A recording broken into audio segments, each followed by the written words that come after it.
Il y a une grave catastrophe au Kremlin. Toutes les 52 secondes, des drones ukrainiens frappaient une nouvelle cible. L'Ukraine est en passe de battre un nouveau record. La dynamique des attaques dévastatrices dépasse les statistiques habituelles. Et il semble que Moscou n'ait tout simplement pas le temps d'arrêter cela. Chaque jour de juin, 329 drones et 1661 cibles ennemies.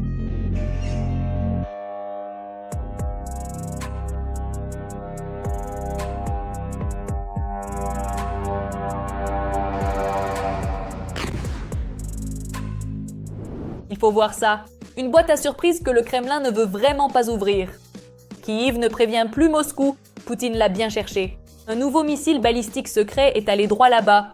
La défense antiaérienne russe ressemble de plus en plus à un filet troué qui essaie d'attraper le vent, pas les missiles. Et l'Ukraine agit comme une presse, resserrant la situation chaque jour un peu plus. Les Russes eux-mêmes livrent à Madiar des cibles de choix, là où il faut frapper. Les sites protégés sont désormais des cibles. La Russie est fatiguée et de ses propres mains est prête à achever l'empire du mal pour que la guerre prenne enfin fin. Les faux semblants publics ne fonctionnent plus. La vengeance des nôtres ne peut plus être arrêtée. Tout cela, c'est à suivre. Regardez jusqu'au bout. Bonjour, c'est l'Ukraine aujourd'hui, je suis Darina Houtkalo et voici les derniers événements. L'Ukraine a forcé la Russie à trembler sous les explosions et les frappes à la suite d'une attaque meurtrière sur Kiev. 4 frappes précises d'un coup qui ont littéralement fait perdre pied à Poutine. Kstovo. Le flambeau de la vengeance s'est élevé au-dessus de la raffinerie locale.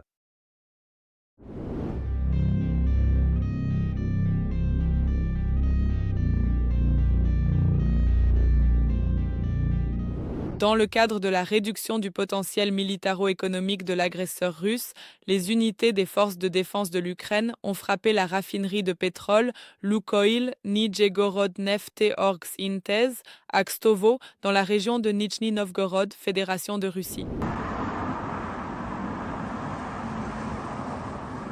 De mon vivant, je n'ai jamais vu ça. Moi non plus d'ailleurs. C'est dingue. Et le feu paraît irréel, non? On dirait des effets spéciaux. Ouais.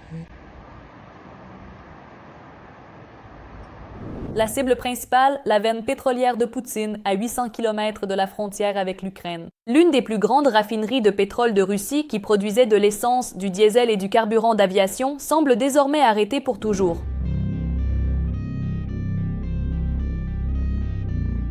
Les forces de défense ukrainiennes ont encore frappé au moins 3 points sensibles du Kremlin.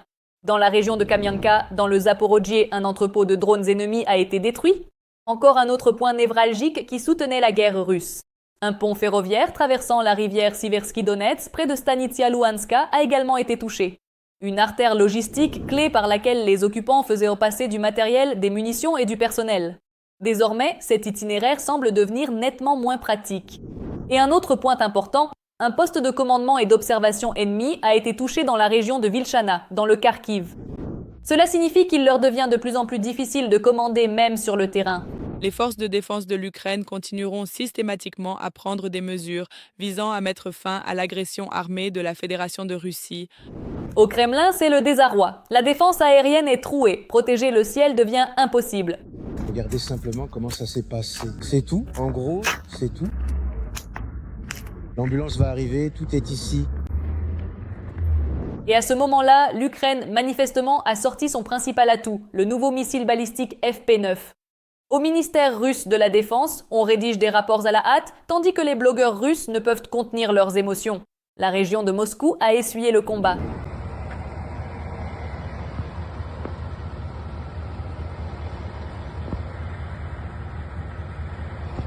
Pendant l'alerte aux missiles dans la région de Moscou, on a observé l'activité de systèmes de missiles anti-aériens à haute altitude, ce qui est inhabituel pour le vol d'un drone ou d'un missile de croisière. De plus, un grand cratère s'est formé à l'endroit où l'objet abattu est tombé.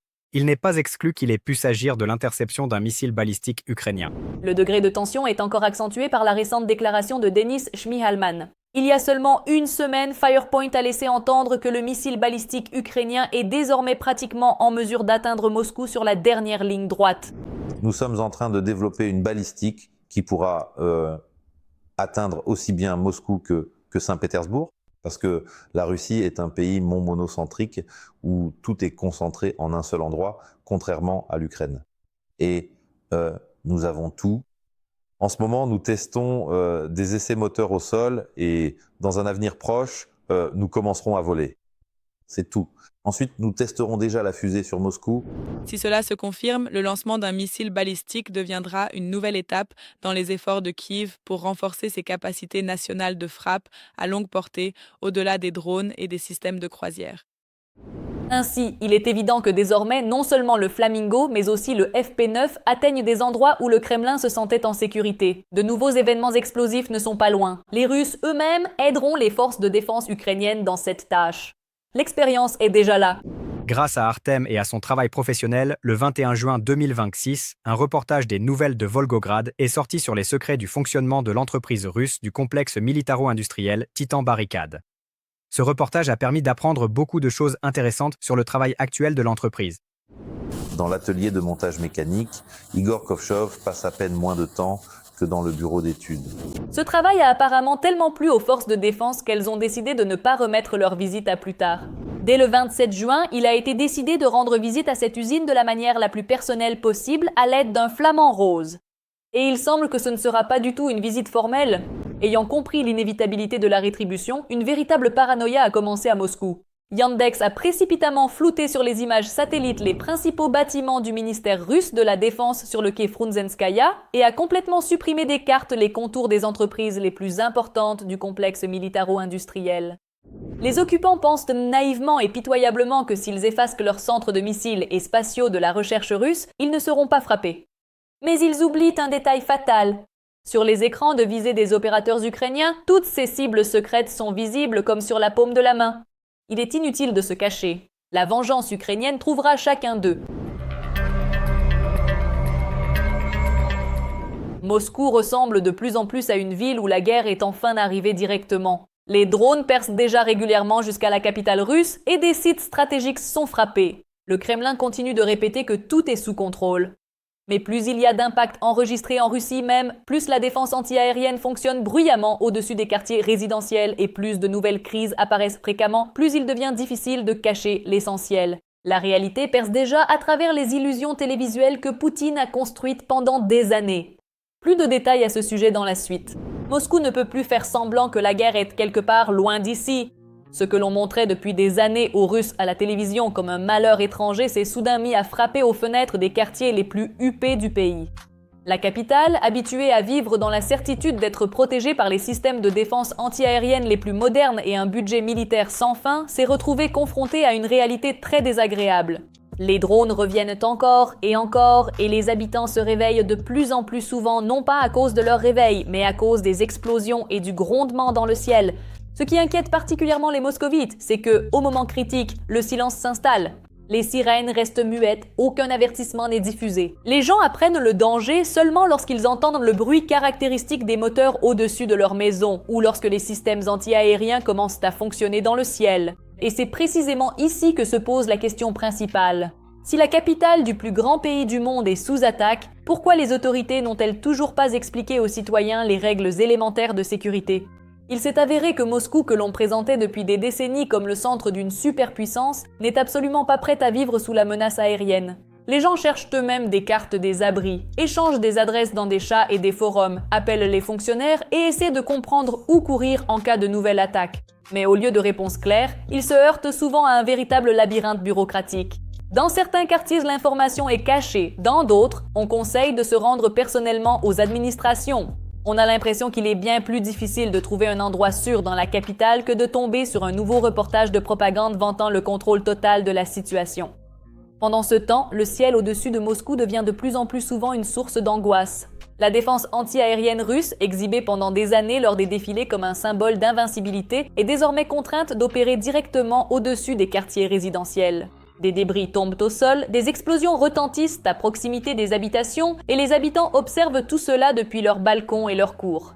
Cela paraît particulièrement révélateur sur fond des déclarations de longue date du Kremlin concernant la sécurité absolue de la capitale. La réaction des autorités après les attaques suscite encore plus d'indignation. Au lieu d'expliquer aux gens comment agir en cas de danger, les responsables et les forces de l'ordre se concentrent sur la lutte contre l'information. La publication de photos et de vidéos des impacts devient un plus grand irritant pour le système que les impacts eux-mêmes. Il semble que la principale tâche ne soit pas de protéger la population, mais de préserver l'image de calme sur les écrans de télévision. Dans ce contexte, le fossé entre les moscovites ordinaires et l'élite du pouvoir russe devient particulièrement visible. Tandis que certains, au milieu de la nuit, emmènent leurs enfants dans les salles de bain loin des fenêtres et essaient de comprendre où chercher un abri, d'autres continuent de vivre derrière les hautes clôtures de résidences fermées. Pour les habitants ordinaires, les attaques sont devenues une partie du quotidien. Pour l'élite politique, elles restent encore quelque chose de lointain, qui n'existe que dans les rapports et les communiqués de presse. Et en même temps, Moscou affiche un contraste étrange. Dans une partie de la ville, les gens lisent les nouvelles sur les nouvelles frappes, vérifient les discussions de voisins et prêtent attention à chaque bruit inhabituel. Dans une autre partie, les événements mondains, les présentations bruyantes et les fêtes continuent, comme si quelqu'un s'efforçait de prouver qu'il ne se passe rien. Mais chaque nouvelle attaque détruit de plus en plus cette illusion. Aujourd'hui, la principale peur des moscovites ne réside pas dans les drones eux-mêmes. Ce qui effraie le plus, c'est la prise de conscience que le système, qui promettait une protection absolue depuis des années, s'est révélé incapable de faire face à l'épreuve. Et à chaque nouvelle explosion dans la capitale, de plus en plus de personnes se posent la même question. Si le pouvoir ne peut pas garantir la sécurité au cœur même de la Russie, alors dans quelle mesure toutes les autres promesses du Kremlin étaient-elles sincères ? Et au Kremlin, ils n'ont même pas changé de disque. Là-bas, il semble exister une sorte de réalité parallèle où les dépôts de pétrole ne brûlent pas, où il n'y a pas de pénurie de carburant, et où les drones qui atteignent la capitale russe n'ont absolument aucune conséquence. C'est exactement ce tableau que Poutine a dressé lors d'une nouvelle conversation avec le propagandiste de cour Zaroubine. Alors que tout le pays constate des frappes régulières sur des sites stratégiques, le président russe assure « Tous les moyens de protection sont en place, le système fonctionne et les problèmes ne sont pas critiques ». Si l'on traduit du langage du Kremlin en langage humain, cela donne à peu près ceci. Il n'y a pas assez d'essence, mais il n'y a pas de pénurie. Les sites brûlent, mais il n'y a presque pas de dégâts. Les drones arrivent, mais ils n'ont aucun impact. Il semble que la principale tâche du pouvoir russe aujourd'hui ne soit pas de résoudre le problème, mais de convaincre la population que le problème n'existe pas. Même la crise du carburant, le Kremlin tente en fait de la présenter comme un élément d'une opération d'information ukrainienne. Des files d'attente aux stations-service ? Ce n'est pas une pénurie. Des interruptions d'approvisionnement ? Aucun problème. Des frappes sur l'infrastructure énergétique ? Rien de sérieux. Tout fonctionne de manière stable et avec une grande marge de sécurité. Du moins en parole. Cependant, plus ce spectacle dure, plus il devient difficile de cacher l'évidence. Si tous les systèmes de protection fonctionnent parfaitement, pourquoi alors les habitants de Moscou se réveillent-ils à cause des explosions ? Si les frappes n'ont aucune importance, pourquoi les autorités réagissent-elles aussi nerveusement à chaque vidéo d'impact ? Si la situation du carburant est sous contrôle, pourquoi alors expliquer publiquement à la population que les réserves suffiront encore pour quelques jours ? Mais la partie la plus ambitieuse du discours n'a même pas été les histoires sur l'économie ou la défense anti-aérienne. Poutine a de nouveau parlé de grandes offensives, de futures conquêtes et de victoires. Depuis les bureaux du Kremlin, tout semble extrêmement simple. Il ne reste que quelques kilomètres jusqu'à une ville, encore moins jusqu'à une autre. Encore un peu, et une nouvelle ligne de défense ukrainienne serait soi-disant sur le point de s'effondrer. Il n'y a qu'un seul détail gênant dans ces déclarations. La plupart de ces prévisions sont répétées par la direction russe depuis de nombreux mois, et parfois même depuis des années. Plus les difficultés s'accumulent à l'intérieur même de la Russie, plus les promesses faites à la télévision deviennent grandioses. Tandis que les moscovites cherchent des abris anti-bombes, on leur raconte les futures conquêtes de nouveaux territoires. Tandis que les régions sont confrontées à des problèmes de carburant, on leur explique que l'ennemi sera bientôt encerclé. Tandis que des drones atteignent des sites stratégiques, on leur montre une image de contrôle absolu. Et c'est précisément là qu'aujourd'hui réside le principal paradoxe de la Russie. Le pays réel est de plus en plus souvent confronté aux conséquences de la guerre. Le pays télévisé continue de vivre dans un monde de victoires sans fin, de percées et de plans grandioses. Et plus le fossé entre ces deux réalités s'agrandit, plus le Kremlin doit répéter à haute voix sa phrase favorite « Tout est sous contrôle ». L'Ukraine va prendre d'assaut le Kremlin. L'ordre final de Zelensky. Kiev a donné à Poutine seulement 40 jours. Le SBU n'attendra plus. La fin de la Fédération de Russie sera plus retentissante que jamais. La guerre est bel et bien entrée dans sa phase finale. L'enfer de Crimée s'intensifie encore davantage. Les frappes deviennent encore plus précises et l'objectif principal, le pont de Crimée, n'est plus aussi inaccessible. Même Moscou est devenue une ville de front. Poutine est tout simplement incapable de la protéger. Se pourrait-il que les nôtres guettent déjà au coin de la forteresse du Kremlin ? Que va-t-il se passer ensuite ? Regardons. 40 jours pour le Kremlin. Tandis que la propagande russe continue de parler de stabilité et de contrôle de la situation, Moscou pourra bientôt être pleuré. À Kiev, un plan a été approuvé qui pourrait sérieusement gâcher l'humeur de nombreux occupants des bureaux du Kremlin. Volodymyr Zelensky a annoncé le lancement d'une opération spéciale de 40 jours visant à influencer la Russie. L'objectif principal est de pousser l'agresseur à réfléchir à la fin de la guerre. Le plus intéressant, c'est qu'il ne s'agit pas de déclarations retentissantes ni d'ultimatums diplomatiques. Il s'agit du fait que, ces derniers mois, la Russie subit de plus en plus souvent des frappes contre des sites militaires, des dépôts, la logistique, des aérodromes et des entreprises qui soutiennent la machine de guerre russe. Et il semble que l'on ait désormais décidé de renforcer encore davantage ce travail. Il est particulièrement remarquable que les capacités du service de sécurité d'Ukraine constituent la base de cette nouvelle campagne. Selon Zelensky, les unités du SBU affichent depuis plusieurs mois certains des meilleurs résultats sur le front grâce à l'utilisation de drones de différents types. Et le centre des opérations spéciales, Alpha, est même considéré comme l'un des leaders en termes de quantité de matériel russe détruit et de pertes infligées à la main-d'œuvre ennemie. Et si auparavant la direction russe pouvait convaincre la population que la guerre était quelque part loin, désormais de plus en plus de régions russes font régulièrement la une des actualités à cause des explosions, des attaques de drones, des incendies sur des sites stratégiques et des paralysies du trafic dans les aéroports. Il semble que Kiev déplace de plus en plus activement l'accent de la lutte pour quelques kilomètres de front vers la création de problèmes pour l'ensemble du système militaire russe. Et si auparavant, à Moscou, on parlait de l'épuisement de l'Ukraine, désormais il faut de plus en plus souvent expliquer à ses propres citoyens pourquoi un autre aérodrome, une usine ou un entrepôt se retrouve à nouveau au centre d'une situation d'urgence. Le chiffre même de 40 jours revêt un caractère particulièrement symbolique. Au Kremlin, on s'est sans doute déjà habitué à compter les missiles, les drones et les sanctions, mais il semble qu'il faille désormais aussi compter les jours. Les jours pendant lesquels les services spéciaux ukrainiens prévoient de rappeler aux autorités russes une chose simple. Plus la guerre dure, plus elle coûte cher à la Russie elle-même. Et si ces derniers mois ont déjà obligé Moscou à déployer des systèmes de défense antiaérienne dans la capitale, à redéployer des ressources pour protéger la résidence et à sauver les sites les plus importants, la principale intrigue réside désormais ailleurs. À quel point les 40 prochains jours seront-ils douloureux pour le Kremlin et cette campagne ne deviendra-t-elle pas le dernier argument de poids prouvant que la poursuite de la guerre coûte de plus en plus cher à la Russie ? Et alors que le SBU lance une nouvelle campagne de pression massive contre la Russie, la situation au front devient également de plus en plus difficile pour les occupants. Surtout là où le Kremlin se sentait encore récemment presque en sécurité. En Crimée, la péninsule que la propagande russe qualifiait depuis des années de porte-avions insubmersible ressemble de plus en plus à un territoire en proie à une catastrophe logistique totale. Ces derniers jours, ce sont les correspondants de guerre russes pro-Z eux-mêmes qui ont fait la plus grande crise d'hystérie. La raison en est assez révélatrice. Les drones ukrainiens ont commencé à traquer systématiquement non seulement les dépôts, les radars ou les systèmes de défense antiaérienne, mais aussi les soi-disant groupes de tir mobile des occupants.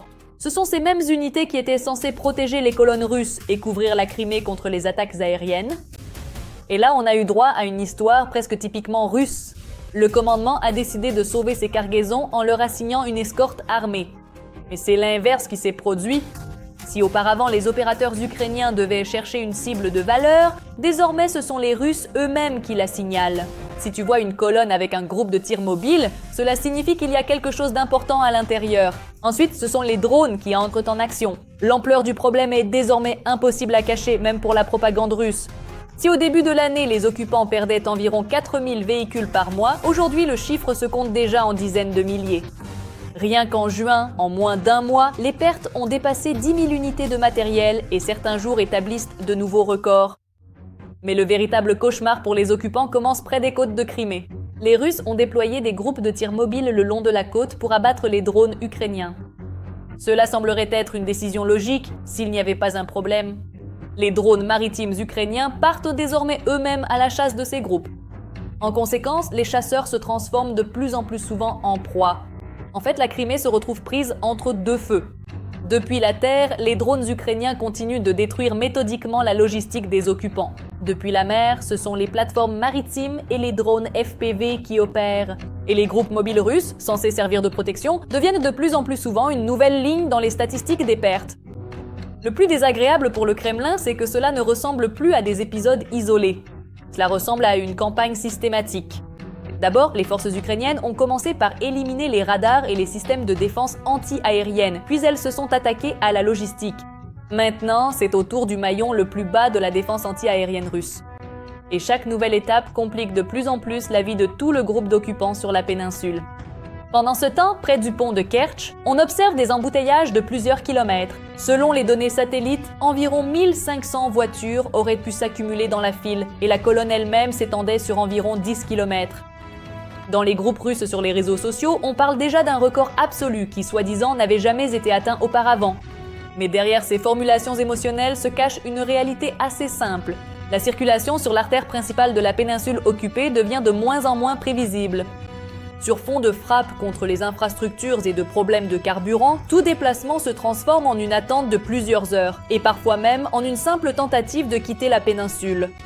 En fin de compte, le pont de Kertch ressemble de plus en plus à un goulot d'étranglement qu'à un corridor fiable où s'accumulent files d'attente, nervosité et conséquences de l'instabilité logistique générale. Et la péninsule elle-même, dans ce tableau, passe progressivement en mode de pression constante sur les transports, où même le simple fait de partir devient une épreuve. La Crimée, que la propagande russe présentait depuis des années comme une forteresse de sécurité, ressemble de plus en plus à une région où la logistique se heurte à des difficultés, où la pression sur le système militaire augmente et où la tension quotidienne s'accumule. Et tandis que certains essaient de colmater les brèches et de redéployer des ressources, d'autres continuent de saper méthodiquement les fondements mêmes de cette tranquillité, rendant la situation pour les occupants non seulement difficile mais structurellement instable. Plus la situation de la Russie au front se détériore, plus la propagande du Kremlin crie fort. Les pertes augmentent, la logistique craque et chaque kilomètre coûte extrêmement cher aux occupants. C'est précisément pour cela que Moscou invente désespérément de nouveaux succès. Mais dernièrement, ces victoires ne durent que jusqu'au moment où elles se heurtent à la réalité. L'Ukraine a tout de même réussi à inverser le cours des événements. Tous les détails à ce sujet dans un instant. En Russie, ils ont déjà inventé un nouveau type de victoire militaire. En cours, on agite un drapeau devant la caméra et on peut faire un rapport à Poutine sur une offensive réussie. Cependant, cette fois, la mise en scène s'est terminée bien plus vite que les propagandistes russes n'ont eu le temps de savourer leur propre gros titre. Dans la direction de Zaporijia, les occupants ont solennellement annoncé la prétendue prise de Novoselivka et de Huliaipol. Et les propagandistes ont déjà commencé à parler d'une nouvelle grande percée de l'armée russe. Cependant, toute cette opération grandiose s'est résumée à une courte vidéo et à quelques gros titres tapageurs. Le scénario était simple, un groupe d'assaut russe a couru jusqu'à la périphérie des localités, a déployé le drapeau tricolore, a enregistré les images nécessaires et, de toute évidence, se préparait déjà à recevoir les applaudissements de la hiérarchie.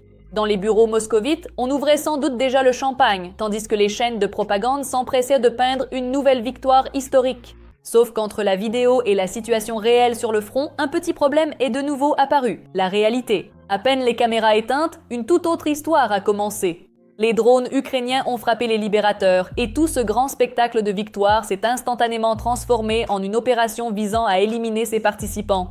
L'un des occupants, qui posait encore il y a quelques minutes avec un drapeau pour les actualités russes, s'est finalement retrouvé prisonnier des Ukrainiens. Cela devient déjà la marque de fabrique de l'armée russe. D'abord, ils peignent une victoire, puis ils se retrouvent confrontés à la réalité de ce qui se passe réellement sur le champ de bataille.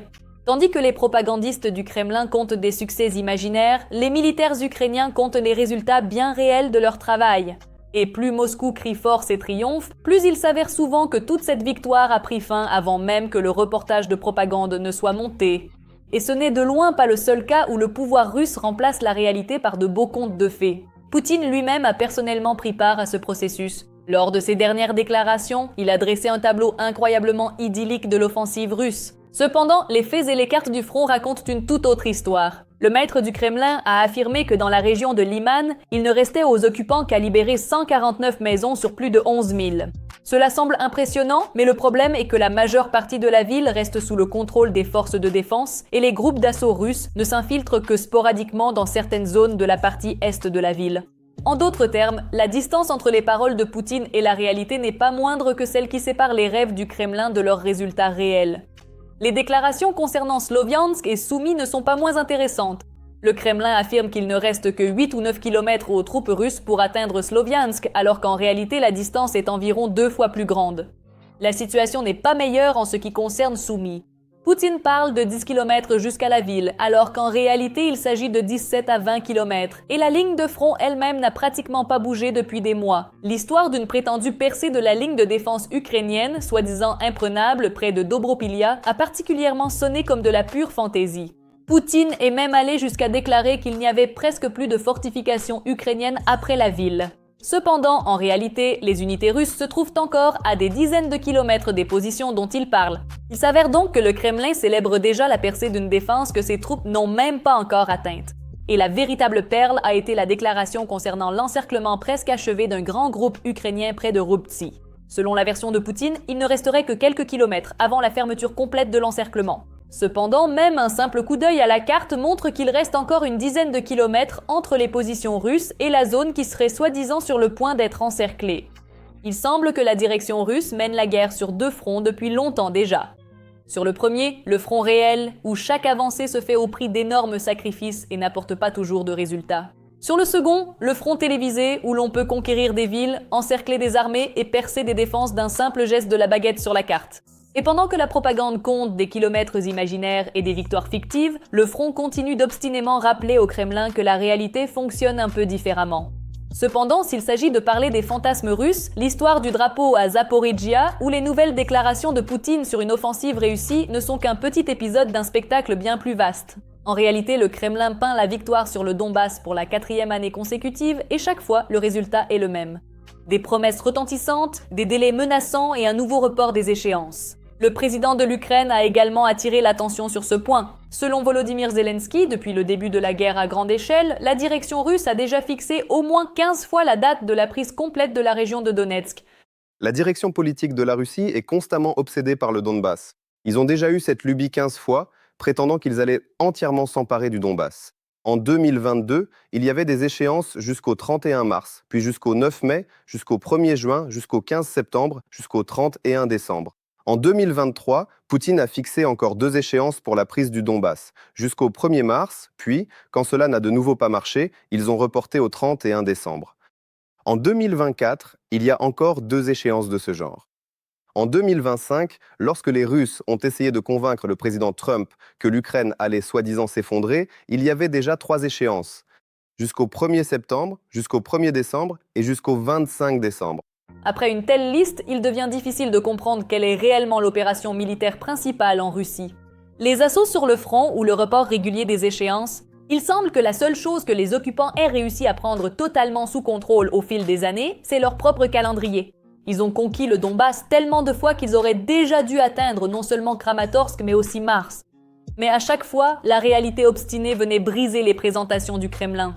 Ce qui est particulièrement amusant, c'est que même en 2026, ce spectacle continue. Au début, à Moscou, ils rêvaient de régler la question du Donbass d'ici le 31 mars, puis la date limite a discrètement été repoussée au 1er septembre.